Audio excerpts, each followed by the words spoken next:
பேரிடர்களுக்கு இனி இயற்கையை குறை சொல்ல முடியாது என்றும் அதற்கு நாமே காரணம் என்றும் சென்னை உயர்நீதிமன்றம் ஆதங்கம் தெரிவித்துள்ளது. ஊட்டி, கொடைக்கானல் கொண்ட மலைவாச ஸ்தலங்களில் பிளாஸ்டிக் தடை விதிப்பது தொடர்பான வழக்கு நீதிபதிகள் சதீஷ்குமார், பரத சக்கரவர்த்தி அடங்கிய சிறப்பு அமர்வில் விசாரணைக்கு வந்தது.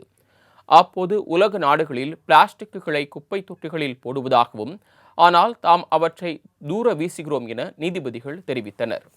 மேலும் தேசிய நெடுஞ்சாலை ஓரங்களில் இருந்து டன் கணக்கில் பிளாஸ்டிக் பொருட்களை சேகரிக்கலாம் என தெரிவித்த நீதிபதிகள், இனிவரும் காலங்களில் பேரிடர்களுக்கு இயற்கையை குறை கூற முடியாது என்றும் அவற்றுக்கு நாமே காரணம் என்றும் வேதனை தெரிவித்தனர். மேலும் உரிமைகளை பற்றி பேசும் மக்கள் தங்கள் அடிப்படை கடமைகளை பற்றி கவலைப்படுவது இல்லை என்றும் ஆதங்கம் தெரிவித்தனர். பின்னர் இது தொடர்பாக அறிக்கை தாக்கல் செய்யும்படி தமிழ்நாடு அரசுக்கு உத்தரவிட்டு விசாரணையை நீதிபதிகள் ஒத்திவைத்தனர்.